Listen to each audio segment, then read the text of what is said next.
Hoje eu trouxe para vocês o resumo do terceiro capítulo do livro Eu Sem Defesas, da Susan Tensinga, que trata sobre o desenvolvimento do eu observador.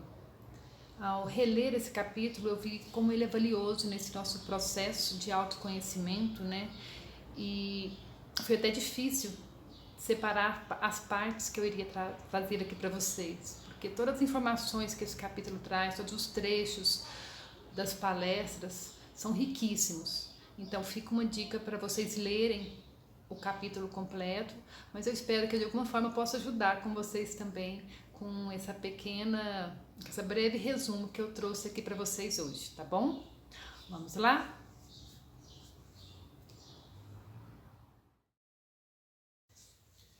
O desenvolvimento do eu observador. Nossa vida é uma manifestação da soma total de todas as diferentes personagens ou planos de consciência que somos, independentemente de estarmos ou não cientes deles. O fato de trazer à consciência o mundo interior do nosso elenco pessoal de personagem nos permite entender como criamos a nossa vida. E nós precisamos aceitar, em especial, aqueles que parecem desejáveis, como a criança sensível ou então um adulto raivoso. Por quê? Porque essas personagens, elas vivem escondidas com o nosso eu sombra, essas personagens, elas podem até ser reprimidas, mas elas nunca serão eliminadas. Em algum momento, elas vão vir à tona e trazer conflitos em nossa vida. E daí eu retratei nessa figura, né, o filme Divertidamente, que eu creio que todos já assistiram, se não, sugiro também, né, porque esse filme conseguiu demonstrar parte desse nosso elenco de uma forma bastante lúdica e com maestria para nos fazer compreender esse tanto de gente que mora dentro da gente. Mas como fazer isso? Como começamos a viagem interior da autotransformação? Nossos aspectos já desenvolvidos assumem a tarefa de acolher a consciência e de transformar os outros aspectos. Os aspectos maduros se transformam nos conselheiros das partes não desenvolvidas. E aí eu convido a nós voltarmos lá no início dos estudos do Patchwork, quando nós fizemos uma relação de nossas qualidades e defeitos para conhecermos e reconhecermos nossos atributos divinos que nós trouxemos, né, para fazer essa jornada aqui na Terra, né? Esses atributos, eles estão lá definidos a nosso serviço, para nosso crescimento. E tem um trecho do livro que fala assim que nós não precisamos da ajuda de mestres, de curadores, de terapeutas e de guias externos, mas precisamos lembrar que a meta também é despertar o mestre curador interior que está sempre presente e pronto a nos guiar. E mesmo se não nos sentimos maduros e não conseguimos entrar em contato com o mestre interior, todo mundo pode, com a prática, desenvolver um eu observador, que é uma função positiva do ego, um aspecto do eu superior que simplesmente anota, sem fazer julgamentos e discriminação entre bom ou mal, ou o que quer que venha à superfície da consciência. O eu observador, ele é composto das qualidades representadas pelos instrumentos. No caso aqui, ele trouxe dois instrumentos, o microscópio e o estojo de primeiros socorros. O microscópio, ele está trazendo a objetividade e a imparcialidade. E o estojo de primeiros socorros, ele está trazendo o amor e a compaixão para com nossos muitos outros eus. Nós colocamos o observador de fora, colocamos não, né? O observador fica de fora, por assim dizer, dos nossos eus e da nossa vida e observa somente aquilo que é vivenciado.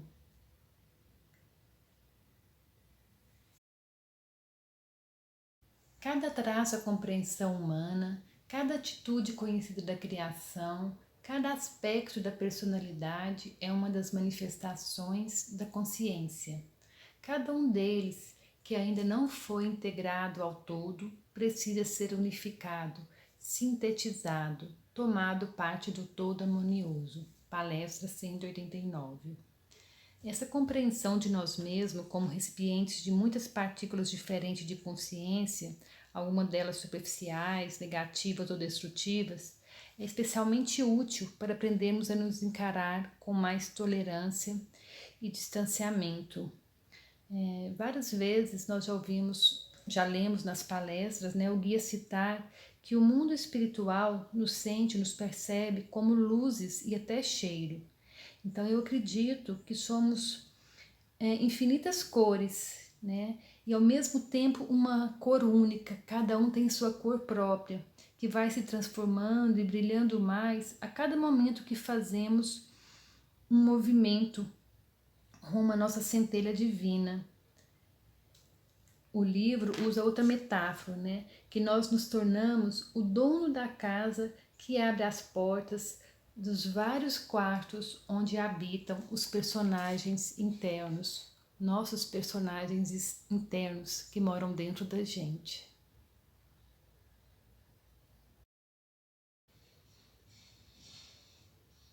E o que dificulta nosso olhar observador são as atitudes negativas e improdutivas em relação ao eu, que tem origem na crença errada de que somos apenas alguma parte limitada ou negativa de nós mesmos e não o todo.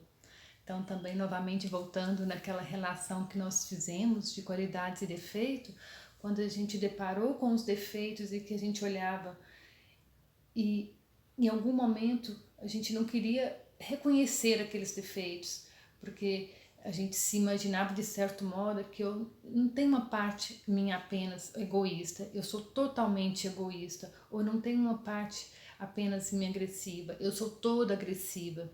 E assim vai, A ponte para chegar ao conhecimento da totalidade interior é o eu observador, porque o observador é a nossa faceta que aceita o que quer que esteja dentro de nós.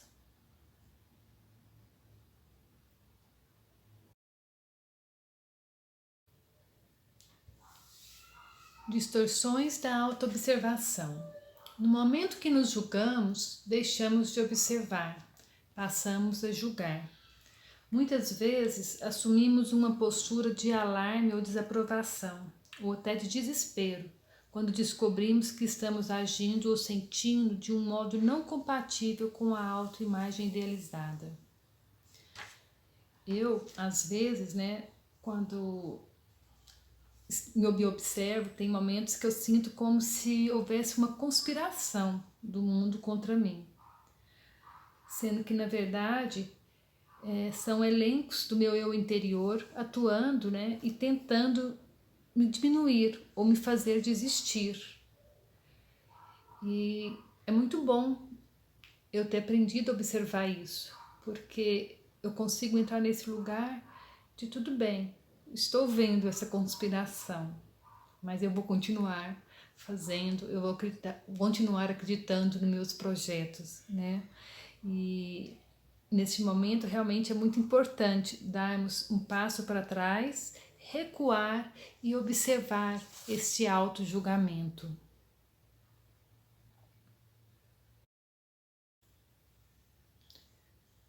E de onde é a origem das distorções da auto-observação?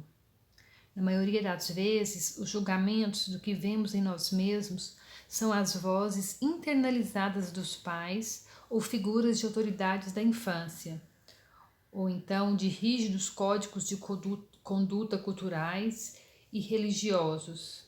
Esses julgamentos não são o nosso verdadeiro eu observador, mas sim vem da nossa autoimagem idealizada, que incorporou padrões irrealistas de perfeccionismo.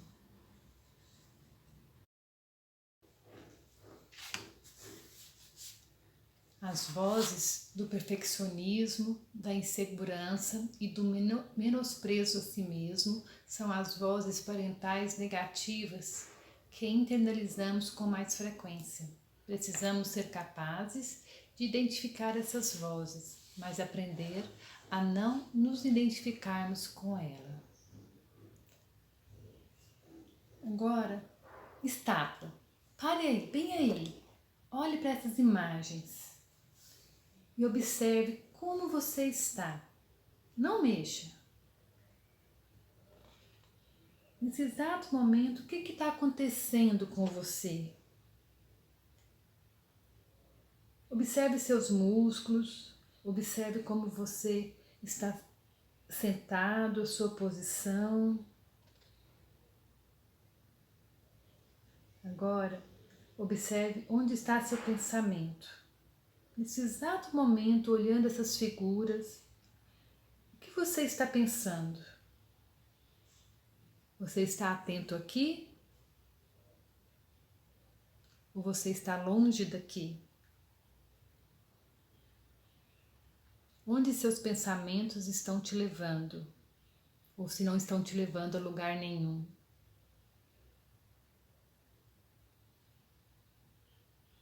E como está se sentindo nesse exato momento, vendo essas figuras?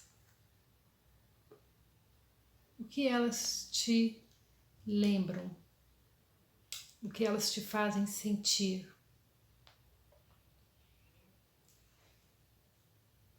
Em que momento da sua vida, da sua infância, você pode ter presenciado alguma dessas cenas?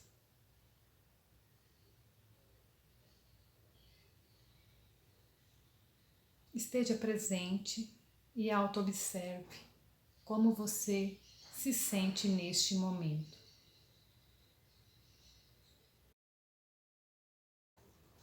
Então, achei bem interessante, né? Como hoje em dia existe como é que é o nome? Psicologia da parentalidade positiva, que são recursos que os pais têm para aprender a fazer diferente do que nossos pais fizeram conosco e nossos avós fizeram com nossos pais, e assim vai. E esses dias eu tive uma conversa com meu filho, ele falando para mim no momento em que ele teve um embate com uma pessoa e como que ele paralisou, né? Como que ele não conseguiu sair do lugar. Ele tinha que fazer um determinado movimento e ele me passou justamente aquele quadrinho ali, né? E aí eu até mostrei para ele. Ficou registrado alguma recordação negativa nele, né? Que transformou em angústia, estresse e ansiedade que paralisou. Por quê? Porque o cérebro recebe, como ele fala, né? O cérebro recebe sinais de perigo, insegurança e ameaça, que ativa o medo, o coração começa a bater mais forte, o cérebro libera dopamina e adrenalina, e a vontade que tem é de se preparar-se para fugir, né? O processo de aprendizado é totalmente bloqueado. Eu trouxe o exemplo de uma conversa que eu tive com meu filho, mas eu posso também recordar inúmeras vezes que eu também estive nesse lugar, onde, principalmente quando o processo de aprendizado é totalmente bloqueado, né? Traz confusão. Quantas vezes a gente ouviu Rita e Ana Maria falando, né? Onde existe confusão, existe uma camada que não nos quer deixar ver a verdade, né? Então, acho que isso aí pode interagir nesse nosso estudo do autoobservador. E a outra quadro que vem é aquele do lado que fala como as crianças entendem nossas falas, né? Quando o adulto fala, eu já te expliquei 1000 vezes, estou cansada de explicar o que a criança entende. Eu sou inútil, não consigo fazer nada. Quando a gente fala, tenha cuidado, você vai cair, não mexa nisso, desce daí, menino. O que a criança entende? O mundo é um lugar perigoso, melhor eu não fazer nada. Quando falamos, vai rápido, para de moleza, responde, anda, vem aqui agora mesmo. Como que ficou registrado? Não sou importante, tenho que fazer tudo na hora que você quer. E esta última, né, que foi bem frequente, Não chora, para de gritar, não ria, não estou brincando. Ficou registrado, não posso expressar minhas emoções, é ruim fazer isto.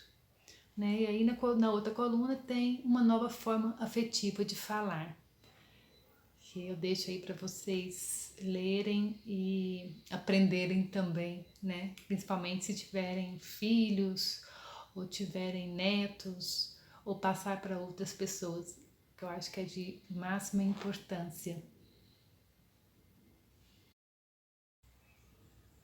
Então temos o quê? Temos uma possibilidade de autoaceitação radical. Nada do que existe dentro de nós é inaceitável, apenas é, seja lá o que for.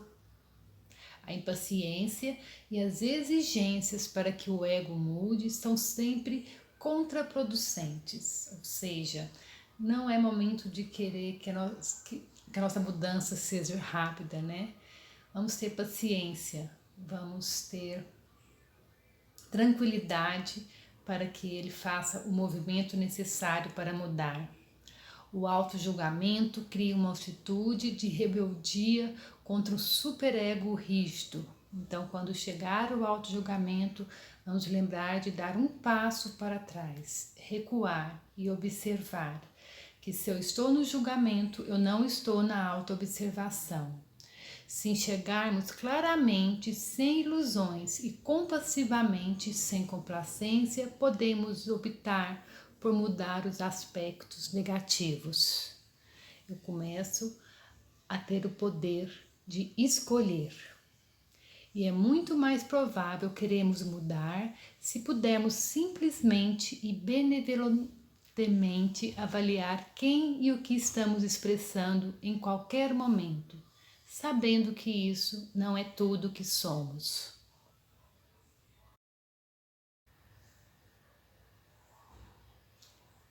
Se você visar o crescimento e não a perfeição, viverá no agora. Dispensará os valores sobrepostos e encontrará seus próprios valores. Dispensará simulações e imposições. Isso leva à individualidade e nos afasta da alienação de nós mesmos. Palestra 97. Quais são os dois aspectos do eu observador? Verdade e amor. Lembrando sempre que verdade é amor e amor é verdade. As emoções negativas inconscientes são poderosas forças criadoras do universo e devido a elas temos inúmeras frustrações na vida que nos faz surpreender e questionar os resultados negativos. Porém, esses resultados só serão evitados quando permitirmos que a negatividade se torne consciente, trazendo um maior entendimento para a ligação de causa e efeito. E isso acontece com verdade e amor, quando nós aprendemos a ser honesto conosco mesmo, a não nos esquivarmos de nada que seja detectado nos nossos pensamentos e sentimentos ocultos, bem como no nosso comportamento. Isto é o mesmo que aprender a viver sendo verdadeiro consigo mesmo. E aprender a aceitar a si mesmo, a perdoar e a ter compaixão por todos os pensamentos e ações ocultos. E por cada ação, por mais que aparentemente sejam inaceitáveis, é o mesmo que aprender a viver em amor.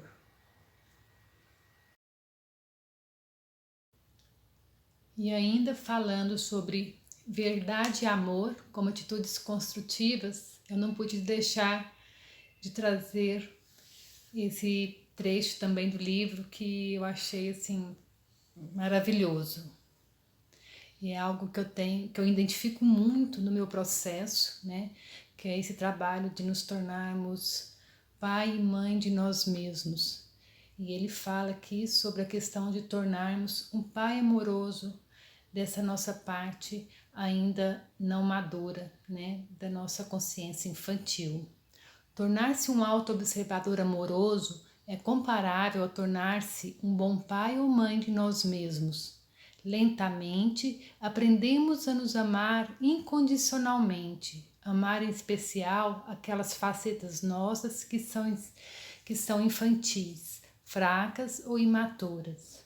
O bom pai reconhece os pontos fortes do filho e ajuda-o a desenvolver os pontos fracos. O bom pai aceita o filho por inteiro, incluindo os sentimentos negativos, mesmo que o pai também imponha limites à manifestação dos aspectos negativos por parte da criança e ajude-a a aprender a expressar-se adequadamente. O pai ensina que o negativismo não é a natureza essencial do filho, não nega esses aspectos nem é conivente com eles. Nossas facetas negativas podem ser encaradas como a criança imatura que habita em nós e precisa receber atenção e amor para crescer e expressar-se de forma madura. Isso é simplesmente maravilhoso e assim, chega a me emocionar, né? Porque como que a gente cuida de um filho nosso? É dessa maneira. E esse mesmo amor e cuidado que a gente tem para um filho ou para uma criança querida que a gente cuida, é o amor que nós temos que ter por nossa criança.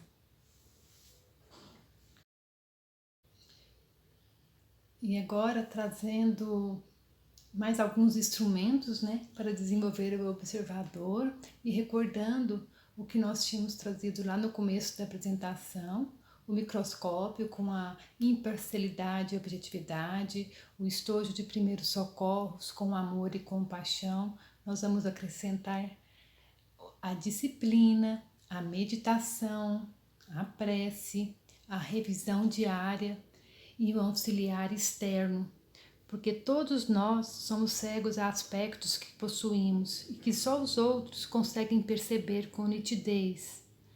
Então precisamos da segurança e do apoio de outros seres humanos que testemunham a nossa dor e reconheçam a nossa luz, a nossa luta. Precisamos de outros seres humanos que reflitam o tu do nosso eu observador, capazes de ficar ao nosso lado enquanto enfrentamos nossas dores e distorções. E este é o trabalho, né, que a gente vem fazendo como facilitadores, e temos as helpers, que é esse trabalho de auxiliar externo.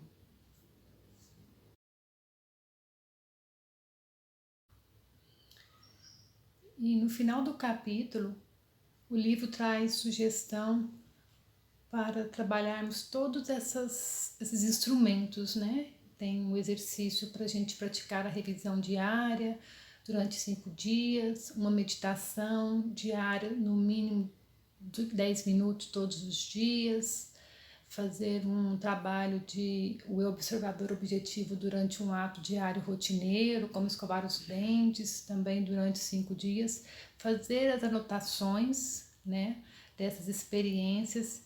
E este primeiro, ele é magnífico, né, para a gente conseguir identificar os nossos personagens do elenco interior.